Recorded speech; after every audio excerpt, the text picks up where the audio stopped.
Muli isang mapagpalang araw po sa inyong lahat mga kapatid. At sa mga napakinggan po natin, gaya po ng ating mission story, ay ngayon naman po ay makakarinig naman tayo ngayon ng isang conversion story. Ano nga bang isang conversion story? Ang conversion story ay ito yung pagpapahayag o pagpapakita natin kung paano tayo binago ng ating Panginoong Jesucristo. At gayon din, na kapag nabago ng ating buhay, ay meron na po tayong tinatawag na pagtanggap. At yung pagtanggap na iyon, yun yung finality ng ating pong finality ng ating public demonstration ng ating pananampalataya sa ating Panginoon.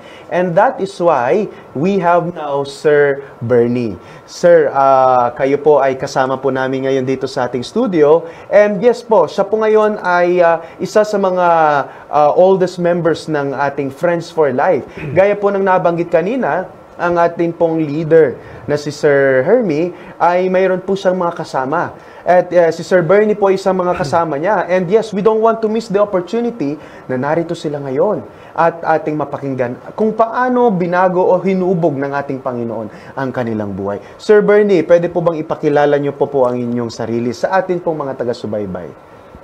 Magandang araw po sa lahat. I'm Bernie La Peña. Dati po iba ang aking pananampalataya.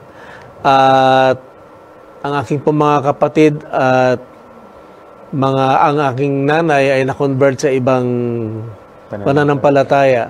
At ako po yung huling na-convert sa Adventist.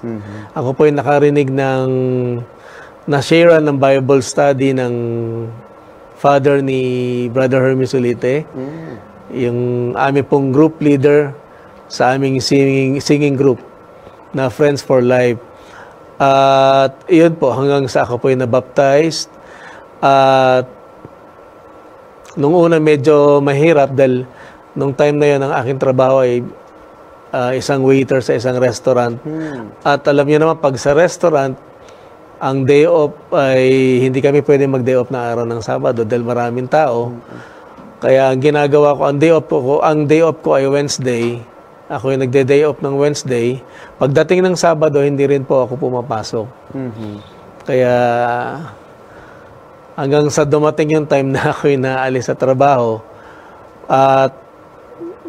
Pero nung ako po pumasok ulit sa iba, nag-apply ako, natanggap ako. Pero yun nga, pinaglaban ko yung araw ng Sabado. Ako na may pinayagan na mag-day off ng araw ng Sabado. At isa pa yung sa pagkain. Dati paborito ko yung baboy. Lalo na yung pork chop na piniprito lang. Yun yung aking paboritong kainin. Mahilig din ako sa soft drinks. At sa tulong ng Panginoon ay hindi na ako, kumbaga kaagad-agad, naalis ko yung pagkain ng mga hindi karapat-dapat na kainin. Yes, kaya nga, gaya ng nabanggit mga kapatid, the life of Sir Bernie before is a life na lahat pwede.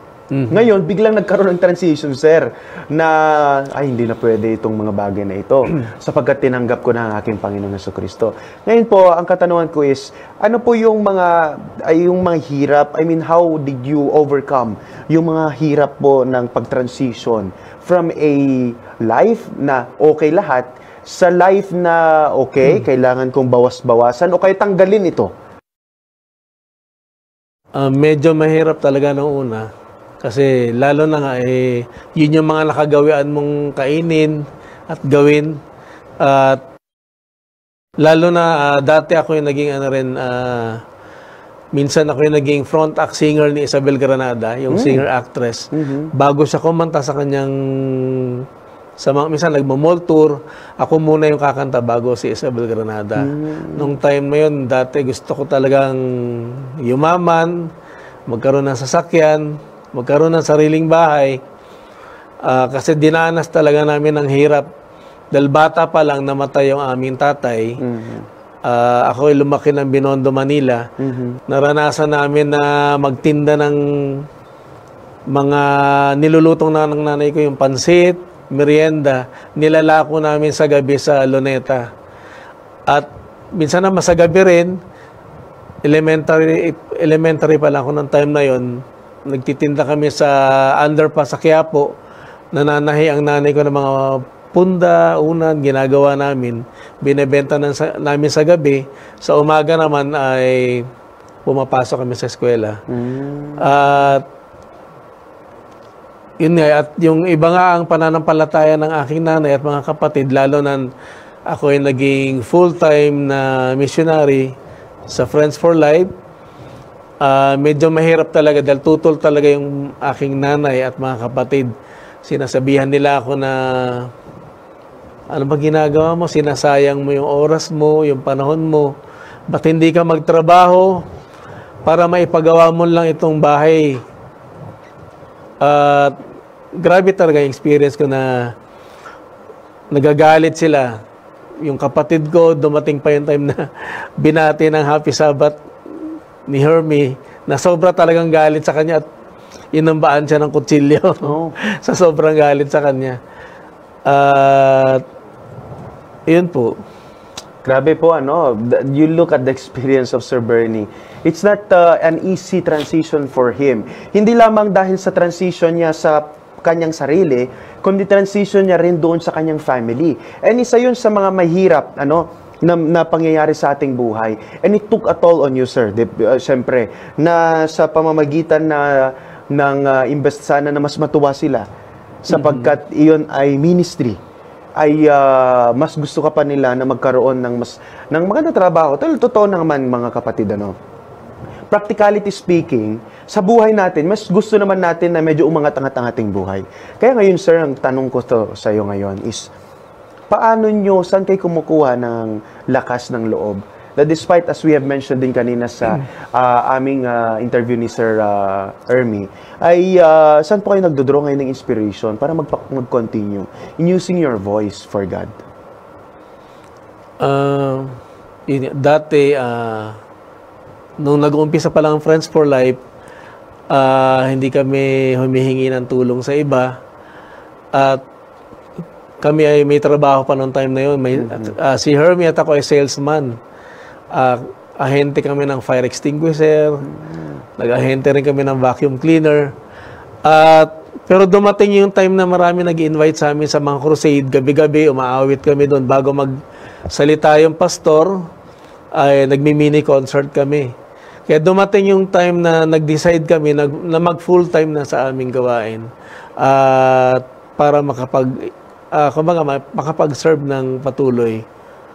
At yun lang, hindi lang yun, pag may mga patay, umaawit kami sa mga may sakit. Yun, kaya, pero alam nyo ba, pag ngayon ay milagro na ang aking nanay at mga kapatid, sila na yung nagdadala sa akin ngayon sa mga kaibigan nila para i-serenade, sa mga patay, para awitan. Sila na yung nagdadala sa amin na, ito, dalawin nyo, awitan nyo, ipag-pray nyo. Yun, kaya talagang masaya ako na ang aking magulang, ang nanay ko sa kapatid ay naunawaan na nila ang aming ginagawa. So, sir, may tanong po ako. Ano po yung mga hindi nyo makakalimutan na pangyayari sa inyong buhay sa pagsisilbi sa ating Panginoon ngayon? Marami. Pag kami ay pumupunta ng mga probinsya, kami ang namamasahe minsan. Halimbawa, hindi kami in-invite, kami pumupunta doon, namamasahe kami, nangungutang kami ng pamasahe para makarating sa isang lugar.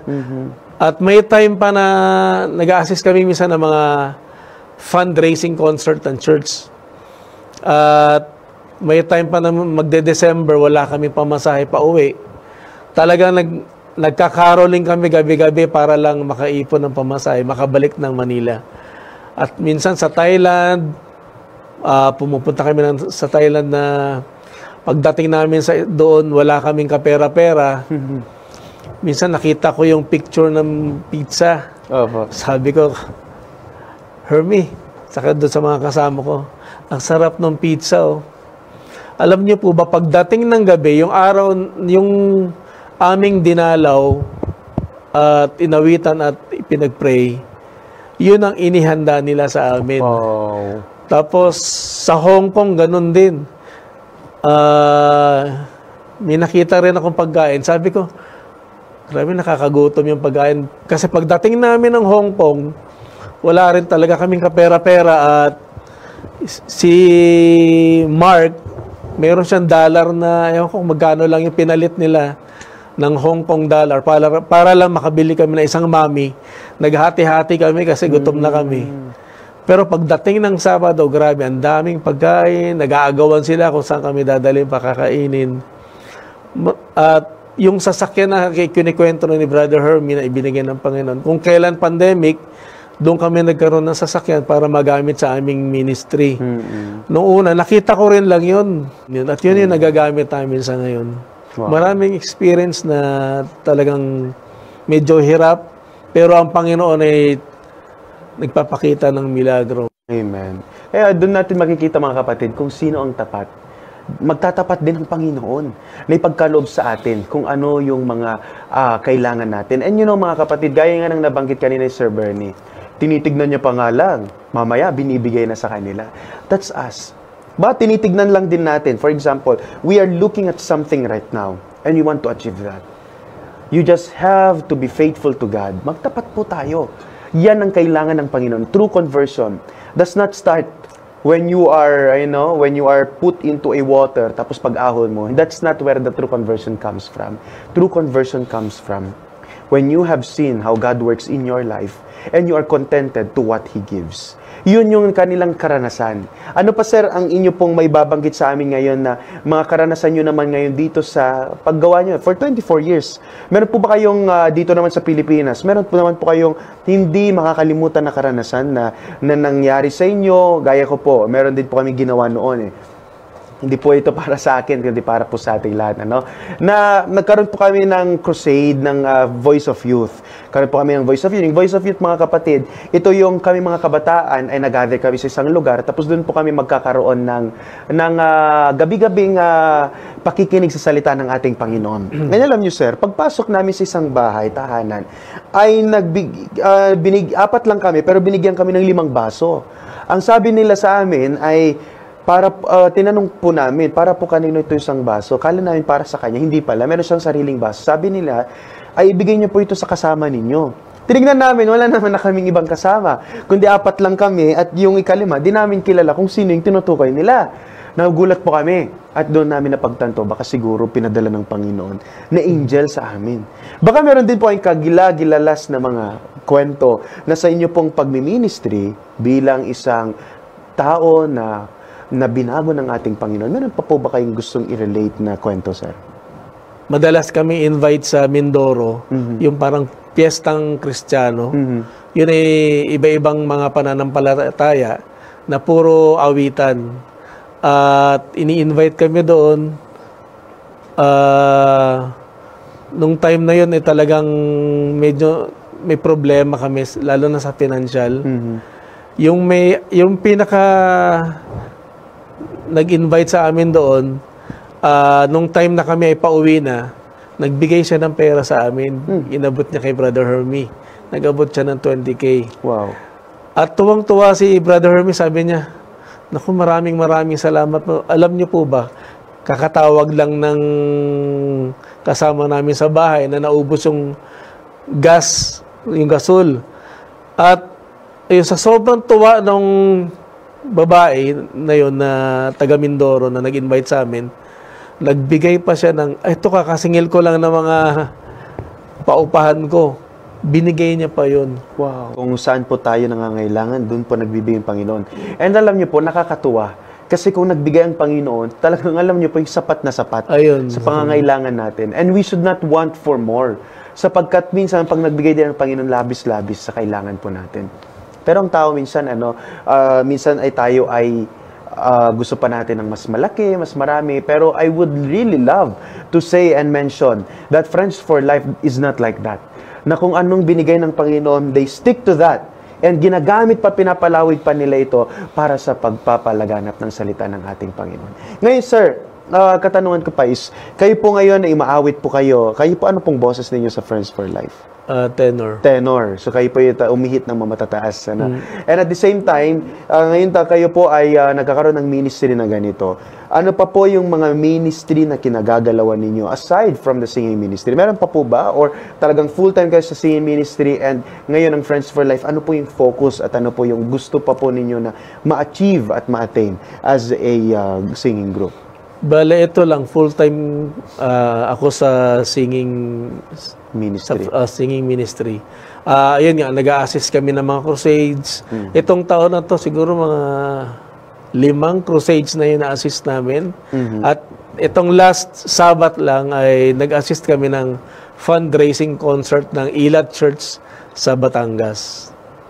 Oh, so ibig sabihin po ay nagkakaroon kayo ng mga fundraising ng mga churches para yung mga churches na yan ay matulungan nyo rin po. For example, sa kanilang mga church building and all. Ayun. So yun po mga kapatid, they have this kind of ministry. Once again, as I have mentioned a while back, naka-flash kanina ang kanilang mga numero and I would like to flash it once again at this point in time para naman po mapakinggan mulit natin.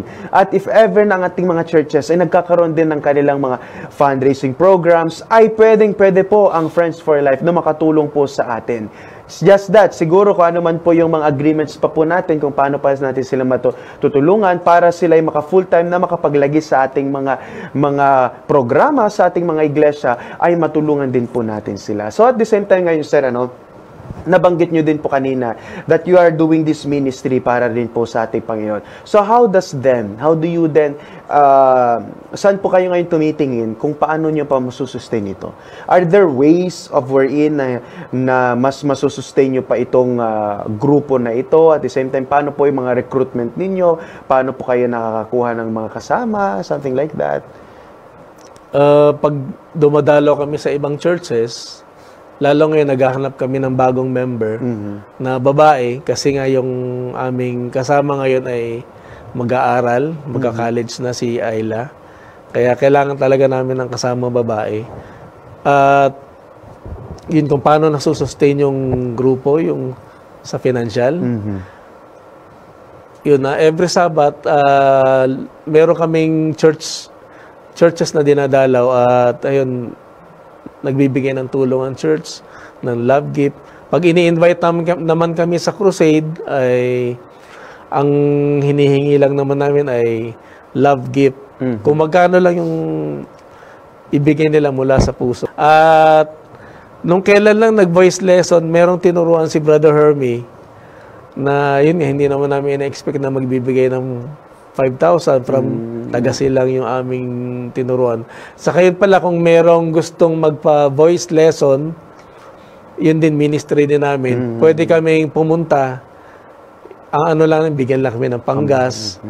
Halimbawa sa isang church, pwede namin dalawin at kami magturo doon ng voice lesson. Ayun, nagtuturo din pa po sila ng mga voice lessons. And yes, sila mismong pupunta sa atin. Panggas lamang po ang kailangan nila. And then yeah, they can already do that as a ministry. Another thing, sir, is that my question po is, ano po ang difference ng buhay nyo noon sa ngayon na kayo po ay nagmi-ministry para sa ating Panginoon? Noon kasi pag hindi mo kilala ang Panginoon, dati nung nagtatrabaho ako, kumikita ako ng pera at yun bang mahilig ako sa mga branded na mga damit o pantalon, yan, Levi's. Pero ngayon, nung andyan na ang Panginoon, matututo ka, lalo na kung yun lang yung pera mo, matututo kang magtipid. At ang Panginoon, hindi, kumbaga, yun nga sabi niyo, nagbibigay siya ng sapat lang sa ating pangangailangan. Tinuturuan ka niya kung paano ka magtipid at makontento sa mga bagay-bagay. Pag nagbigay po kasi ang Panginoon, minsan ay pagtuturo rin sa atin For example, sabihin niya, okay, ito lang ang ibibigay ko para matutuhan mo na para lang sa need mo itong bagay na ito. At wag na yung mga wants natin. Kasi minsan, pagka naglong pa tayo, for example, sabi niyo kasi, mga branded and all, minsan, pagka yun, pang sarili. For example, na mabibili naman natin ng 100 yung isang bagay na ito, ay bibili tayo ng tig 500, imbes na yung 400 na yung pang ministry, wala na. So pag nilagay natin ito sa isang bagay na sapat lang at tamang-tama lang talaga para sa atin, Panginoon, ay mag-bless pa tayo. At kahit sabihin natin na hindi man tayo nakabili, pero gagamit ang Panginoon ng ibang tao na tutulong at ibibigay pagkakaloob yung kailangan natin. Di po ba? So, yun yung difference ng buhay ngayon, mga kapatid, ni Sir Bernie. And that is why we would like to request also, may mga kwento po ba kayo dyan? Naka-flash po ngayon ng ating mga numero. And if ever that you have a story that you want to tell also on how God has made a huge difference in your life today, I would like you to call us, text us, and at the same time, send to us a message sa ating Facebook page at ng ating pang makilala, marinig din kung paano kayo binago ng ating Panginoon. So sir, ngayon po, besides sa huge difference ngayon, how is your relationship now with your family? Ngayon, malapit na kami kaysa dati na medyo may problema dahil nga magkaiba ang aming pananampalataya. Yun nga, ngayon naman nagsusupport na sila. Lalo nung minsan yung panganay namin, sinerenade namin kasama ko yung grupo. At nagulat sila, akala nila akala ko radyo yung yung tumutugtog, sabi ng ate ko. Kumbaga ngayon tanggap na nila yung aming ginagawa. At isa pa sa regalo ng Panginoon, yung dati na gusto nga nila makapagpatayo ng bahay, ngayon ay sa tulong ng Panginoon, maliit lang yung lote namin pero napagawa na hanggang 3rd floor yung bahay. Kaya tayo lang po ay patuloy na maging tapat ang Panginoon na hindi magpapabaya. Yun, napakabuti talaga ng ating Panginoon, sir, ano? He really works a great wonders sa ating mga buhay. And when He creates He creates wondrous works sa ating mga buhay, doon mas lalo pa tayong magtatapat. Kaya ito rin po ang isa sa mga paanyaya ng bawat isa sa atin. Yes, we have a meron po tayong napakalaking gawain, and we would like to invite you to be part of this great work. Ngayon, sir, ano po yung, bago po tayo magtapos, ano po ang mensahe po ninyo sa mga nakikinig sa atin ngayon? How will you encourage them also to join in this ministry? Lalo na ngayon, maraming kaguluhan. Andiyan na yung mga signs na magbabalik na ang Panginoon. Huwag na tayo magpatumpik-tumpik pa. Kailan pa ba tayo lalapit sa Panginoon? Ito na po yung time. Kaya ngayon, mga kapatid, it is now a time for you and for me to accept this call that we have from the Lord. And yes po, gaya nga po ng mga nabanggit kanina, it is such a great opportunity, dear friends, to share God's love. Kung anong meron kayo ngayon, what talent do you have? What is it that you have right now? Gaya nga ni Moses, tinanong siya ng ating Panginoon. Alam niyo, meron lang siya, he has a staff. Meron lang siya yung staff lamang. And then, when God asked him, sabi niya, what is in your hand? Sabihin, Moses, ano bang meron nga naman sa kamay ko? What is it that is in your hand also, mga kapatid? You have your voice, share that talent to the Lord by singing. You have a prayerful life, pray for those people that needs it. And if you have a time, if you have something that you can share, a voice that will surely share the good news of salvation to other people, then use it. Ngayon, mga kapatid, Sir Bernie would like to pray for you. Let us pray. Divine God, loving Heavenly Father, maraming salamat po, Panginoon, sa inyo pong kadakilaan sa aming mga buhay. Maraming salamat po sapagkat sa buhay na inyo pong ibinigay sa amin, nagkaroon po kami ng pagbabago na siyang maranasan pa namin na kayo gumagalaw sa aming buhay. Yes, Lord. Sa experience po ni Sir Bernie, marahil po, Panginoon, maraming mga discouragements na nangyari sa kanyang buhay. Sa loob ng kanyang pamilya, at sa inaasam niya na trabaho na siyang tutulong na mag-ahon sa kanya. Ngunit, Panginoon, meron po pala kayong napakagandang plano para sa kanya. At ang plano na yan ay ang gamitin siya sa pamamagitan ng musika. Lord, bless Sir Bernie as he continues to inspire people. Help him, Lord, to be of use for your greater ministry. Let it be, dear Lord, that you will help him to once again inspire more people also who has the voice and yet doesn't have the willingness yet.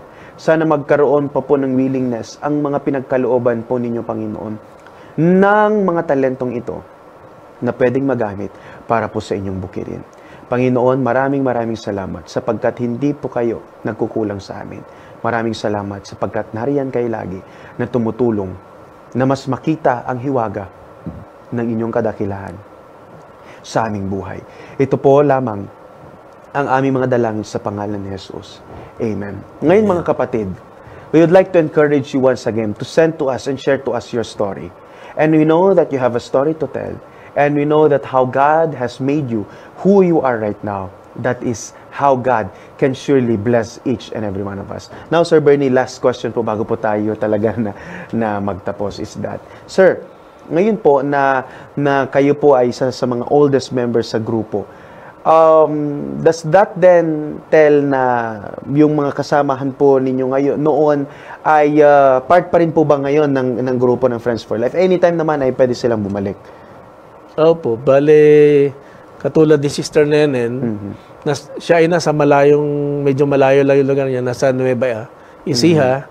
Pero pag may time na doon kami banda, pwede naman siya mag-join.